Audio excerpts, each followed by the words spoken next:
বিদ্যুৎ, জ্বালানি ও খনিজ সম্পদ মন্ত্রী ইকবাল হাসান মাহমুদ বলেছেন, মধ্যপ্রাচ্যে যুদ্ধ পরিস্থিতির কারণে জ্বালানি তেলের দাম বাড়াতে বাধ্য হয়েছে সরকার। জনগণের কথা চিন্তা করে সীমিত আকারে দাম সমন্বয় করা হয়েছে, যাতে চাপটা সহনীয় পর্যায়ে থাকে।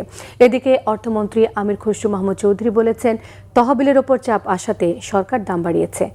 IMF ঋণের সঙ্গে জ্বালানির দাম বাড়ানোর কোনো সংশ্লিষ্টতা নেই বলেও জানিয়েছেন আমির খসরু মাহমুদ চৌধুরী। রিপোর্ট করছেন আহমেদ সরওয়ার।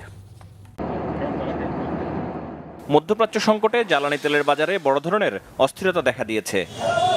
দেশের সর্বত্রই পেট্রোল পাম্পগুলোতে জ্বালানির জন্য লাইন দীর্ঘ থেকে দীর্ঘতরই হচ্ছে। এই অবস্থার মধ্যেই শনিবার রাতে জ্বালানির দাম বাড়ায় সরকার। দাম বাড়ানোর পর রবিবার সচিবালয়ে সাংবাদিকদের মুখোমুখি হন জ্বালানি মন্ত্রী ইকবাল হাসান মাহমুদ। বলেন, মধ্যপ্রাচ্য সংকটে সারা বিশ্বেই জ্বালানি তেলের বাজারে অস্থিরতা তৈরি হয়েছে।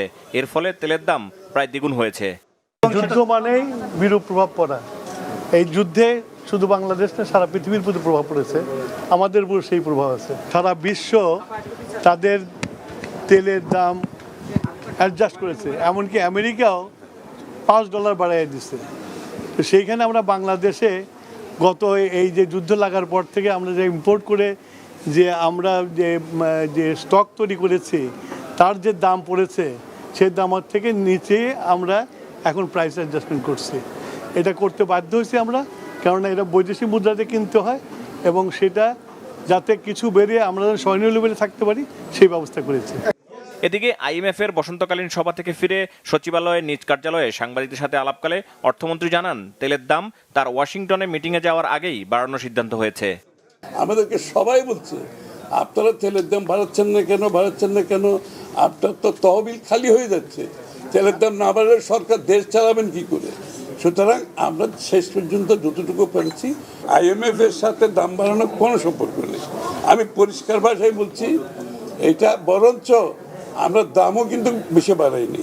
তহবিলের উপর এত প্রেশার আসতেছে, আমাদের তো বাকি প্রোগ্রাম চালাতে হবে। দেশের অর্থনীতি চালাতে গেলে আগামী দিনে বাজেট আসছে, তাই না? সুতরাং এটা মাথায় রেখে আমাদেরকে এই সিদ্ধান্ত নেওয়া হয়েছে, তাও খুব কম বাড়ানো হয়েছে। অর্থমন্ত্রী বলেন, আন্তর্জাতিক মুদ্রা তহবিলের সাথে আগের সরকারের সময় হওয়া সব শর্তে বর্তমান সরকার একমত নাও হতে পারে। আমরা যে এই শর্তগুলো আমরা গ্রহণ করব, সেটা জনগণের যদি কোনো ধরনের স্বার্থ সংরক্ষণে বাধাগ্রস্ত হয়, সেই সিদ্ধান্ত তো আমরা একটা নির্বাচিত সরকার নেব না। আগামী 15-20 দিন আর 1 মাস আলোচনা হতে পারে। এরপরে আলোচনা যেখানে গিয়ে দাঁড়ায়, আমরা সিদ্ধান্ত নেব নেক্সট স্টেপ কোথায় যাবে। Family card is highly appreciated. Family card সব ডোনারদের কাছে অত্যন্ত ভালোভাবে গৃহীত হয়েছে। তারা খুবই আনন্দিত।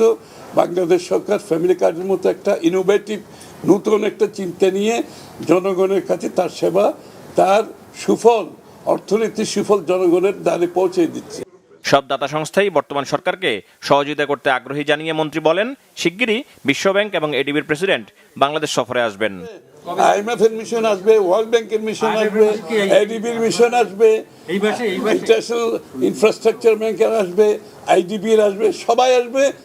আহমেদ সরওয়ার, বাংলা ভিশন, ঢাকা।